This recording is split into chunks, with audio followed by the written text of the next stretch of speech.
Presentamos a continuación dos propiedades cruciales de un experimento aleatorio: la probabilidad condicionada y la dependencia de sucesos. Imaginemos que en un cierto instituto consideramos el espacio muestral determinado por los estudiantes de primero de la ESO, que son un total de 54. Supongamos que además 22 de ellos son chicos y 32 chicas. Consideramos un segundo suceso. Vamos a preguntarles si tienen móvil. Y resulta que de los 54 estudiantes, 14 chicos tienen móvil y 24 chicas también. En esta situación tan sencilla tenemos dos sucesos que se cruzan. A. El estudiante elegido al azar es chica y B. El estudiante elegido al azar tiene móvil. Y sus complementarios, claro. A complementario es el estudiante resulta ser chico y B complementario es el suceso, el estudiante no tiene móvil. En situaciones como esta, en las que tenemos dos variables que se cruzan, conviene organizar los datos en forma de tabla. Podemos poner por filas el número de chicas y chicos y por columnas el número de estudiantes con móvil o sin él. Por último, añadimos una fila y una columna con los totales. A este tipo de tablas se les llama tablas de contingencia y vienen fenomenal a la hora de organizarse la información y calcular probabilidades usando la regla de Laplace. Veamos cómo. Por ejemplo, la probabilidad del suceso A, ser chica, será 32 partido por 54, mientras que la probabilidad del suceso B, tener móvil, será 38 partido por 54. Planteemos ahora una cuestión ligeramente distinta.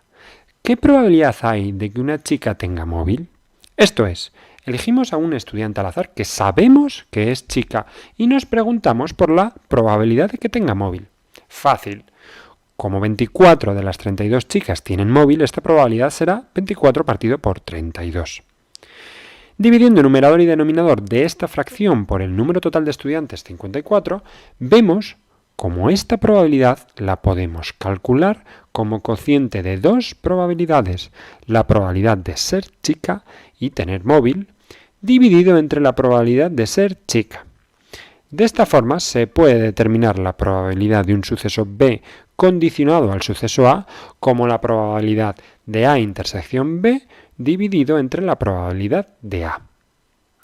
Dale al pausa y calcula la probabilidad de que un estudiante elegido al azar tenga móvil sabiendo que es chico. Efectivamente, esta probabilidad es 14 partido por 54, dividido entre 22 partido por 54. Esto es 14 partido por 22. Fácil, ¿verdad? Bueno, pues la probabilidad condicionada permite plantearnos un montón de cuestiones relativas a dos o más sucesos. Por ejemplo, ¿tener móvil en este conjunto de alumnos de primero de ESO es independiente del sexo? Pues como la probabilidad de tener móvil habíamos visto que era 24 partido por 32, es decir, 0,75, y la de tenerlo siendo chico es 14 partido por 22, es decir, 0,63, vemos que en este instituto es más probable que una chica de primero tenga móvil a que lo tenga un chico. Diremos que los sucesos A y B son dependientes. Veamos otro ejemplo con unos datos iniciales ligeramente distintos, los alumnos de segundo de ESO de este instituto. En esta ocasión tenemos 45 estudiantes, 30 de ellos chicas, 15 chicos y en total 36 de los estudiantes tienen móvil. De ellos 24 son chicas y el resto 12 chicos. Primero conviene organizar los datos en forma de tabla de contingencia. Ahí la tenéis. Ahora es muy fácil calcular probabilidades. La probabilidad de tener móvil siendo chica es de 24 partido por 30 y la de tener móvil siendo chico es de 12 partido por 15.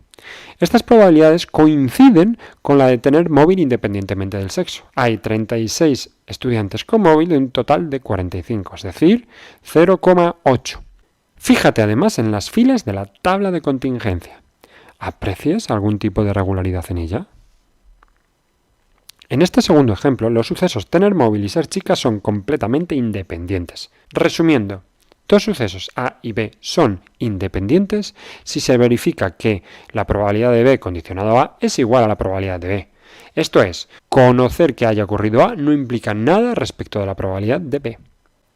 Como la probabilidad de B condicionado a A se podía calcular de la forma probabilidad de A intersección B partido por probabilidad de A, tenemos otra forma de saber si dos sucesos son independientes. Probabilidad de la intersección tiene que ser igual al producto de las probabilidades, probabilidad de A por probabilidad de B. En nuestro caso, 2/3 de los estudiantes eran chicas. 36 partido por 45 de los estudiantes tenían móvil. Y si multiplicamos 2/3 por 36 partido por 45, el resultado es precisamente la proporción 0,8 de estudiantes que son chicas y tienen móvil. En muchas ocasiones sabemos que los sucesos son independientes y podemos utilizar esta fórmula. Por ejemplo, si tiramos 2 veces un dado, la probabilidad de sacar 2 veces 6 será 1/6 por 1/6, porque las dos tiradas son completamente independientes. Y si en una urna con 2 bolas rojas y 3 azules sacamos 2 bolas con reemplazamiento, esto es, sacamos una bola, miramos su color, la devolvemos a la urna y volvemos a sacar otra, la probabilidad de sacar 2 bolas rojas será de 2/5 por 2/5 igual a 4 partido por 25. Las extracciones son independientes. Sin embargo, si sacamos las 2 bolas sin reemplazamiento, las extracciones no son independientes, porque la primera extracción modifica la composición de la urna y, por tanto, las probabilidades de la segunda extracción. Si no realizamos reemplazamiento, la probabilidad de sacar 2 bolas rojas será 2/5 por 1/4 igual a 2 partido por 20. Como veis, calcular probabilidades condicionadas y ver si dos sucesos son independientes es tremendamente sencillo, pero resulta de vital importancia en problemas un poquitín más complicados. Nos vemos en el próximo vídeo que tratará sobre la fórmula de la probabilidad total. Probablemente. En este video vamos a hablar un poquitito de lo que es la probabilidad condicional y el concepto de independencia. Entonces recordemos un poquito, dados dos eventos A y B en el espacio muestral, vamos a definir la probabilidad de A dado B, ¿sí?, como el cociente de la probabilidad de la intersección dividido la probabilidad de B, siempre y cuando la probabilidad de B sea mayor que 0, o sea, sea no nula. Y análogamente se define la probabilidad de B dado A como la probabilidad de la intersección dividido la probabilidad de A, siempre y cuando la probabilidad de A sea no nula. Entonces, fíjense que siempre divido, ¿sí?, por la probabilidad del que está condicionando. El numerador es siempre lo mismo, la intersección, pero voy a dividir por la probabilidad del evento que está condicionando. De acá uno deduce también la regla de la multiplicación. Fíjense que de las dos igualdades uno puede despejar la probabilidad de A intersección B. Si la despejo de acá me queda la probabilidad de A dado B por la probabilidad de B, que es esto que tengo acá. Y si la despejo de acá abajo me queda la probabilidad de B dado A por la de A, que es esta que tengo acá, ¿sí? Siempre bajo la condición de que la probabilidad del que condiciona tiene que ser no nula, para poder utilizar la definición básicamente. Entonces, si nosotros queremos utilizar alguna de estas dos, cualquiera de las dos son válidas, por lo tanto podría utilizar cualquiera. Uno va en general a elegir aquella que le convenga. Va a depender del dato, ¿sí?, que uno tenga. Entonces, el otro concepto que teníamos que ver para hoy era el concepto de independencia, ¿sí? Y vamos a decir que dos eventos A y B son independientes si solo si la probabilidad de la intersección es igual al producto de las probabilidades. Y algo que van a tener que tener muy presente es saber diferenciar lo que es eventos disjuntos, que habíamos visto las veces pasadas, de eventos independientes. Son dos conceptos distintos, ¿sí? En uno, fíjense que nosotros antes lo que decíamos era, o sea, eventos disjuntos, ¿qué eran? ¿Sí? Decíamos que A y B eran eventos disjuntos si A intersección B era igual a vacío, ¿sí? Y por ende, ¿esto qué implica? Que la probabilidad de A intersección B sea igual a 0, porque me queda la probabilidad de vacío, ¿sí? En cambio, vamos a decir que A y B son eventos independientes, lo pusimos acá, ¿sí? si la probabilidad de la intersección es igual al producto de las probabilidades, ¿sí? ¿Cuándo estas dos cosas van a ocurrir en simultáneo? Y bueno, cuando la probabilidad de la intersección sea 0, ¿sí? Y algunos de estos dos eventos también tenga probabilidad 0. Si no, no va a poder ocurrir las dos cosas en simultáneo. Entonces, no confundan eventos disjuntos con eventos independientes. Son dos conceptos separados. Entonces, dentro de las definiciones de independencia, ¿sí? También tenemos otras que podemos considerar, y es que la probabilidad de A dado B sea igual a la probabilidad de A, o que la probabilidad de B dado A sea igual a la probabilidad de B, ¿sí? ¿Esto qué quiere decir? Que condicionar con B no cambia la probabilidad de que ocurra el evento A, o lo mismo acá, que con saber que haya ocurrido el evento A no condiciona, no cambia la probabilidad de que ocurra el evento B. Vamos a ver unos ejemplos, ¿sí? Para ver si podemos ver un poquito mejor lo que es esto de la probabilidad condicional y cómo cambia o no un evento, la probabilidad de un evento. Entonces vamos a tener estos dos eventos. Uno es la persona, yo elijo una persona al azar y la probabilidad, el evento B es que esa persona juega al básquet. Y el evento A es que esa persona mida más de 1,80 m, ¿sí? Entonces, fíjense lo siguiente. La probabilidad de A es simplemente que yo, al haber elegido a esa persona al azar, esa persona mida más de 1,80 m. En cambio, esta probabilidad quiere decir, yo sé, lo que pongo detrás del condicional es lo que yo sé que ocurrió, ¿sí?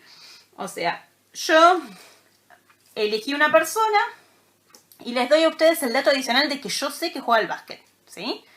Entonces, ¿cómo creen ustedes que va a ser la probabilidad de A? O sea, la probabilidad de que mida más de 1,80 m.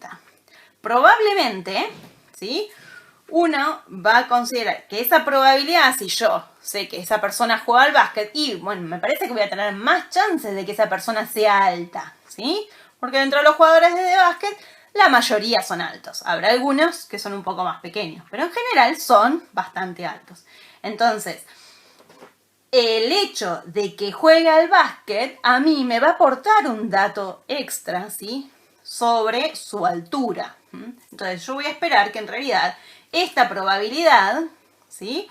Sea mayor que la probabilidad de que simplemente mida más de 1,80 m. Como que el dato de que juega al básquet a mí me va a aportar cierta información extra sobre si su altura es mayor a 1,80 m o no. Bien, vamos a ver otros ejemplos, a ver, más concretos. Seguimos con el ejemplo del dado, el espacio mostrar los números del 1 al 6, y vamos a considerar el evento A, el número obtenido es mayor que 3 y B, el número obtenido es par, ¿sí? Entonces, yo sé que la probabilidad de A es 3/6, porque es un espacio muestral equiprobable, ¿sí? 3/6, o sea, un medio, y la probabilidad de B también 3/6, también un medio, ¿sí? Esto dijimos, cardinal de A dividido cardinal de omega, esto me da 3/6, o sea, un medio. Y ahora, si yo tengo la probabilidad de A dado B, ¿sí? Sabiendo que ocurrió B, ¿cuál es la probabilidad de que ocurra A? Entonces, si yo sé que ocurrió B, es que yo sé que al tirar el dado ocurrió alguno de estos números, ¿sí? Entonces, ¿cuál es la probabilidad de que ocurra A? Bueno, si en realidad salió este o salió este, está ocurriendo A. Entonces, ¿cuántas posibilidades yo tengo? Y yo tengo 2 posibilidades de un total de 3, ¿sí? Lo que yo estoy haciendo es restringir mi espacio muestral. Al condicionar, supongamos que yo tengo los eventos 1, 2, ¿sí? Los números 3, 4, 5 y 6. ¿Sí? Entonces, si yo considero todo este espacio muestral, ¿sí? Considero omega, la probabilidad de A, o sea, la probabilidad de que salga un número mayor que 3 es o sea, mirar este conjunto de acá. ¿Sí? Ahora, ¿y qué tengo? 3 de un total de 6. Ahora, si yo estoy considerando que ocurrió B, ¿sí? Yo lo que sé es que esto es B, ¿sí? Yo arrojé el dado y sé que mis resultados son algunos de estos. Fue un número par. Alguien me dio el dato extra ese. Entonces, yo restrinjo mi espacio muestral al evento B. Y entonces, el total de elementos que tengo son 3. ¿Y cuáles son los favorables? Este o este. Estos dos. 2 de un total de 3. ¿Sí? Entonces, el dato adicional de que ocurre B, ¿sí? Aumenta las chances en este caso de que ocurra A. Cambia la probabilidad, ¿sí? En este caso era un medio y en este caso esta probabilidad es más alta. Podría haber sido más chica, ¿sí? Eso también puede ocurrir. No es que siempre va a ser más grande condicional. Puede ser más chica también. Pero el dato importante es que saber que ocurre B cambia la probabilidad respecto de si no sé nada, ¿sí? Tener ese dato extra me cambia la probabilidad. Entonces, ahora, ante la pregunta de si A y B son independientes, bueno, uno ya a priori va a ver que no, ¿sí? Pensando en esta definición también, uno ve que no. ¿Por qué? Porque uno lo podría ya justificar desde ahí, ¿no? Porque la probabilidad de A dado B es distinta de la de A. Por lo tanto, no son independientes. Pero vamos a verlo por esta definición, ¿sí? Calculemos la probabilidad de A intersección B. Esta probabilidad es el cardinal de la intersección dividido cardinal de omega. El de la intersección es los elementos que tienen en común son el 4 y el 6. Son 2 de un total de 6, ¿sí? O sea, un tercio. ¿Bien? Ahora, la probabilidad de A era un medio, ¿sí? Ya lo habíamos visto. La de B también habíamos dicho, 3 de 6 es un medio. Y por lo tanto vemos que el producto de estas dos probabilidades no es igual a la probabilidad de la intersección, ¿sí? La probabilidad de la intersección nos da un tercio y esto es distinto de un medio por un medio que es el producto de las probabilidades, ¿sí? Por lo tanto, no cumple esta condición tampoco. Por ende, podemos decir que A y B no son eventos independientes, ¿sí? Entonces, para ver independencia podemos utilizar cualquiera de las tres formas de definir independencia. Lo podríamos haber dicho directamente desde acá, diciendo que la probabilidad de A dado B es distinta de la probabilidad de A y por lo tanto no son independientes, ¿sí? Porque el saber que ocurrió B cambia la probabilidad de que ocurra A. Bueno, y como último ejemplo de esta parte vamos a ver un ejemplo para aplicar la regla de multiplicación. Y para eso vamos a utilizar un partido de tenis, ¿sí? Ustedes saben que cuando se está jugando un punto de un partido de tenis, el jugador que le toca sacar tiene dos posibilidades de saque, ¿sí? Si falla las dos, pierde el punto. ¿Bien? Entonces, supongamos que hay cierto jugador que pierde su primer saque con probabilidad 0,32. ¿Sí? Falla su primer saque. Supongamos que en el primer saque le da con toda su fuerza para tratar de ganar directamente. Pero si falla ese primer saque, bueno, baja un poco la fuerza para asegurarse que el saque entre y entonces la probabilidad de fallar, si falló el primer saque, la probabilidad de que falle el segundo es 0,09, bastante menor. ¿Bien?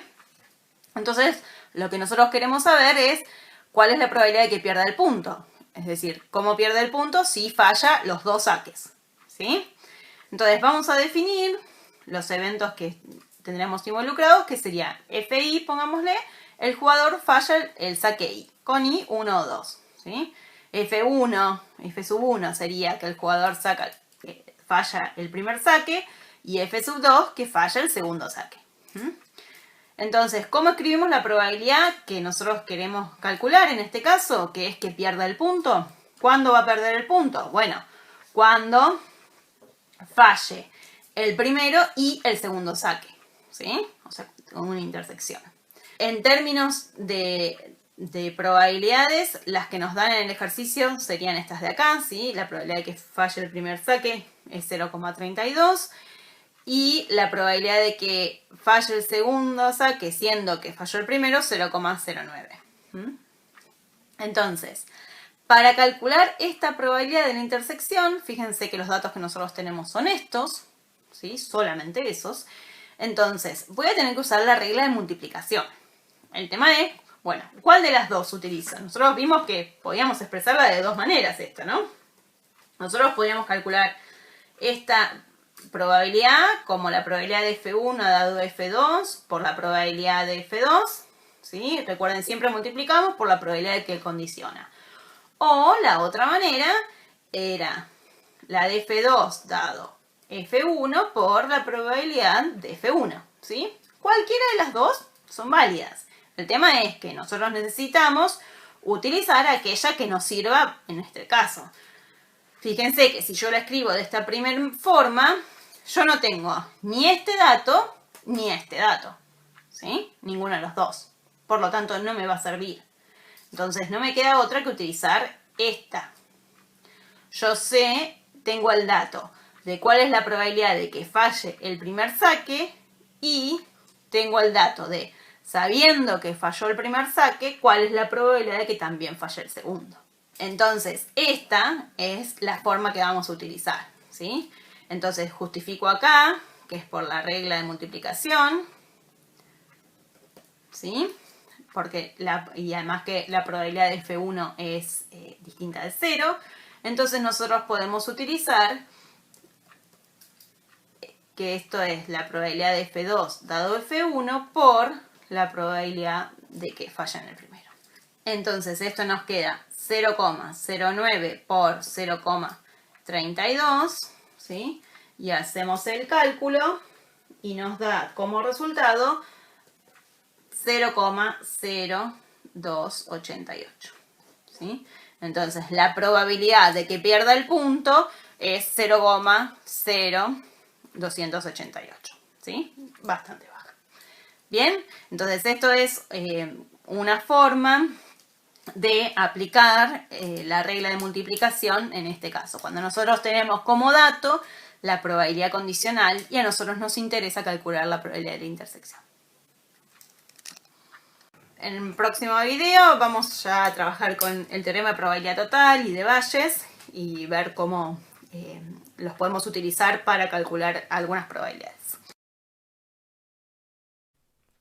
Vamos a ver ahora qué es la probabilidad condicionada. Tenemos dos sucesos, un suceso A y otro suceso B.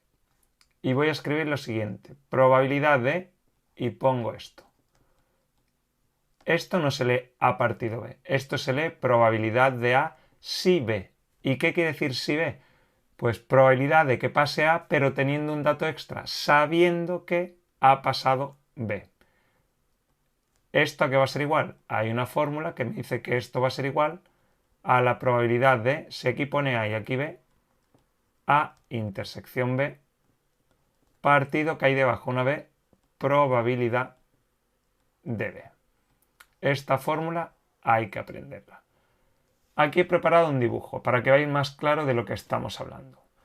Voy a hacer algunas probabilidades condicionadas. Por ejemplo, me dicen probabilidad de que salga amarilla y pongo esto.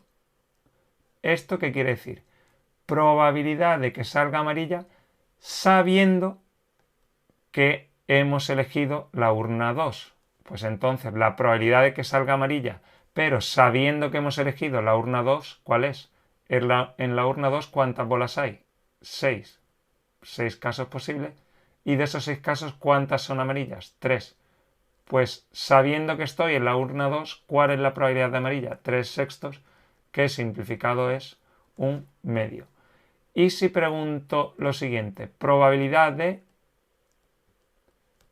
¿Qué quiere decir esto? Probabilidad de elegir blanca sabiendo que estamos en la urna 1. Me dan un dato extra, sé que estamos en la urna 1.